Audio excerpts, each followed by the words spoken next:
سلام لالا، خوبین؟ شکر زنده باش. ساعت شما خوبه؟ شکر زنده باش. شما چیکار میکنید اینجا؟ اینجا بیان فوتبال کنه. بسیار خوب. از کجا هستی؟ محل خیلو عظیم قریسی شو. محل چی؟ محل خیلو عظیم. خیلو عظیم باشه. بله. محله هسته؟ بله و محله. بسیار خوب. همینجا درس میکنید؟ بله. خب امرو اینا دوستا شما هم خودی از اینا فوتبال داریم یا خودی کس دیگه اشتن بیشتر برای بیننده توضیح بدیم؟ نه اینجا خود ما بیام آمدیم می دوستا اینجا یک تمرین میکنیم تمرین فوتبال. بسیار خوب. بله. این برای همیشه یا نه هفته یک روز یا نه همین امروز شما؟ نه امیت یک روز در میان هفته 3 روز اینجا می یک تمرین میکنیم. خب دیگه دوستا شما نامدن هنوز؟ نه منو دیگه بعضی دیرتر بعضی وقت‌تر میام بخیر. بسیار خوب. صنف چند هستین؟ ما صنف دوم. بسیار خوب. دیگه مصرفیات هم بغیر از درس داریم؟ نه بخیر یک کمی درس مکتب. خب درسا شما چیگونه؟ خوبه یا بقسی و نی هم یا بقسی و شما نی؟ نه شکر الحمدلله ما از هم استادا خود رزیم بهم سر وقت خو میان درس خور میدم رزیم از. خب هدف شما چیه که شما درس میخونید؟ درس میخونین تا در آینده به جامعه خو خدمت کنیم. مثلا چی بشیم؟ مثلا یک دکتر مهندسی بشیم دیگه برای جامعه خو خدمت بکنیم. بسیار خوب. خدا کنه که موفق باشیم که همیشه خدمت کنیم. کاکا جان نام شریف شما؟ من نام خدا فواد ولد آیت الله. شما هم اینجا درس میخونید؟ بله. یا شوقی بیامدیم خود فوتبال کنیم؟ اینجا درس میخونیم، اینجا هر روز در دمیان می فوتبال بازی میکنیم. بسیار خوب. بغیر از درس مصرفیات دیگه هم داری؟ نه. چرا خود درس کو یک سه روزه؟ نه دیگه دالفاز هم برین صبح. بسیار خوب. خود اجی آقا یا والده کمک چیز هم میکنیم به کارا خورده؟ بله. بله. بسیار خوب. خب کمک که میکنیم پول میستنی یا مفته؟ مفته. مفته پول پیارتن. پول پیار خونه میستنم؟ نه. پس از عمه پول میستنی؟ معلوم شه. از کی پول میستنی؟ از که به کار داشته باشیم پدر خود دیگه. خب من امیر میگم دیگه، چرا شما میگین نمیستنی؟ که در مقابل کار کو نمیستونی، در مقابل مسئولیت که پدر به ما دارم که لخت و لباس نه تیار کنه پول میست. مجرد هم متعهد؟ مجرد. چرا؟ ها؟ خوردی منیز. نه؟ آخه شما میگم صنف 12 تموم کردیم. متعهدیم؟ نه صنف 9. مجردیم صنف 9. مجردیم درسته. بسیار خوب. امروز خود از این دوستا خوب فوتبال میکنیم. بله. شروع کردیم بخیر یا حال ما این شروع؟ بخیر ما شروع کنیم. خب چی قدر بالی از این دوستا برو از اینا حاکم میکنه مثلا امروز برین بشین؟ 90%. اینا که میگم 20%. ما 90% بلکه امرو اینا. خب بیننده‌های عزیز بریم با هم تماشا کنیم. شروع میکنیم. بخیر باشه از این دوستان بپرسیم ساعت شما خوبه؟ شکر شما خوبه سلامته؟ زنده باشیم. اعصاب شما خرابه؟ نه دیگه میتونه خاصیت منو میتونه من اخلاق. خب بله. ایت نکنین لالا گردن ما بند اگه زن به زندگی به شما معلوم میشه. نه ما نمزاد یا قرض داریم؟ نه خدا نکنه خدا. حتما قرض داریم. خسرو خسرو خب بله. چند افغانی قرض داریم؟ دیگه 2 لک قرض داریم. 2 لک روپیه؟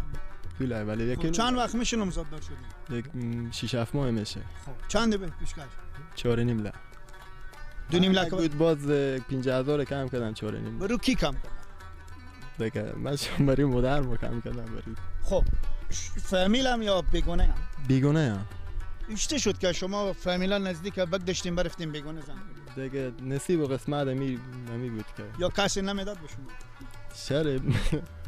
چرا میدونم دیگه نصیب میته بود دیگه که اصلا شما که بعض دوستا میگم که این لالا که هست اصلا مثل می تنبالا شعباس تاشون بیکار نزینا کسی چیزی میدم نه زن میدم. نه می رفقام کلا معلومه دیگه انشالله بچه جراحی به مکتب هم بودیم دیگه معلومه دیگه. حال نیم به مکتب؟ حال نه فارغ شدم حال به شهرم وظیفه دارم دکون دارم. بسیار خوب. خب شما درس پایان برد تمام کردیم، چرا با دکون داریم؟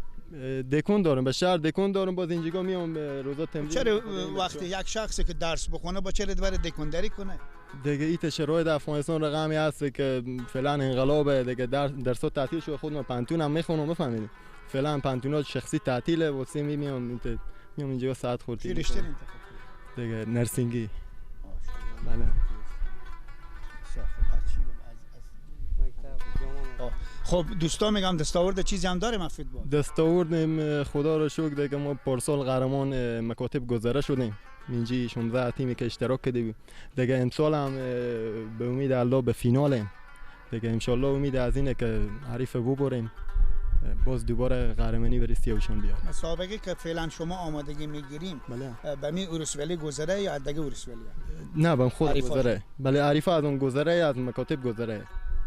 از دیگه غریای برابر بله از کل غریا گذره از مکاتب گذره به حساب مکتبا منتخبا اینا بی اومده به لیگ اومده مسابقه حساب ادامه پیدا کرده تا اینکه لیسه خواجه محمد و خود رسالت به فینال رفته که ان که شرایط امنیتی خوب شه که او فینال برگزار شه که ان دوباره قهرمانی به سیاوشون بیاریم. ان شاء الله بخیر باشیم. بیشتر وقت شما نمیگیرین که کمک فوتبال کنین که ما ببینیم بینندام تماشا کنم.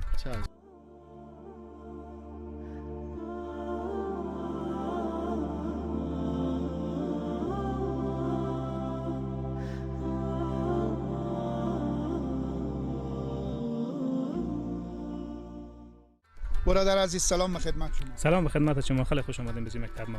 زنده باشین قربان شما بیشتر خود معرفی کنیم و توضیح بدین که شما چه کار میکنیم چه کاریم اینجا برادرها فوتبال میکنم شما اینجا هستیم مسئولیت چیزی به دوش داریم. به نام خدا بنده جمع گل عویوی هستم، یکی از استادان مکتب لیسه خواجه محمد کنجانی و همچنین مسئول ورزشی از این مکتب. دیگه ما خوشبختانه بگم که می روزا میایم اینا رو تمرین میدم هفته 3 روز و دستاوردهای خوبی هم دارم شاگردام در مسابقه‌ای که بین مکاتب برگزار میشه دستاوردهای خوبی دارم و همچنین جام‌هایی که برگزار میشه جام‌های محلی اینا اشتراک میکنم و دستاورد خوبی دارم. به امید از اینکه امسال هم قهرمان جام معرف شیم. همین کارهایی که شما تا حال پیش بردیم آیا شخصی بود شما از طرف معارف یا از طرف دولت یا از طرف تاجرا چیزی هم دادم حداقل شما رو استقبال بکردن بخیر؟ ما فقط یگانه حامی که داریم جناب مدیر صاحب مکتب ما سرمعلم صاحب مکتب ما و همچنین امسال یک کیت های از طرف یونیسف بیامده بود که چند عدد توپک بود و جال بود اینا رو هم گرفتیم و تا به حال ایت کسی نشده که از ما اسپانسر کنه یا کسی باشه که ما رو حمایت کنه و فقط صرف همین اداره مکتب ما در کل همین چیزی که نیاز داریم برای به دسترس ما قرار میده و جا داره که از اونها تشکری کنم بخصوص از مدیر صاحب که حامی خوبه برای فوتبال و برای سعادتمندی شاگردا هستن. خود چرا علت می چیه که سعی کنیم بهترین جوانا دارن بهترین انسانایی که درس میخونن فوتبال میکنن دیگه ورزشا این میدون که میدون اینیه که شما مثلا بزی ورزش میکنین یا بزی کار دیگه بکنن یا داخل از این بیاین درس بخونن چرا پیگیری نمیکنن حساب معارف حساب دولت؟ دلیل از این چیه؟ ما به هر غری که میریم همین شکایت دارم شکست ریخته تموس اصلا پنکه شیشه نداره زمستون سرده و چی یا آخر چه کار میشه؟ در کل مشکلات زیاده اگر ما در معارف ببینیم در پهلوی از این تنها ورزش نه بلکه در بخش کتاب در بخش امکاناتی که ما در مواد اولیه‌ای که در مکاتب ضرورته متاسفانه ما کمبودهای زیاده داریم.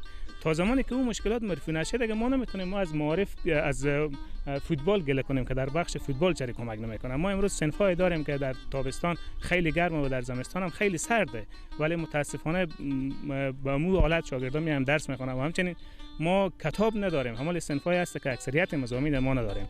در صورتی که اونا تکمیل بشه ما هم شاید به جامعه بریم و بالاخره کسانی پیداش هم که ما رو حمایت کنه ولی متاسفانه وقتی که ما میبینیم که در نواقص بزرگ در معارف هسته و ان شاء الله این حکومت جدید ما این مشکلات در کل رفع کنه که در معارف خوب داشته باشیم. به همین ترتیب ما هم تا به حال نشده که بریم فرصت پیدا نکردیم که بریم بیرون کسانی رو پیدا کنیم که ما رو حمایت کنن و تنها همون حمایت هم که بوده همون پرسنل اداره مکتب ما بوده در بخش ورزش.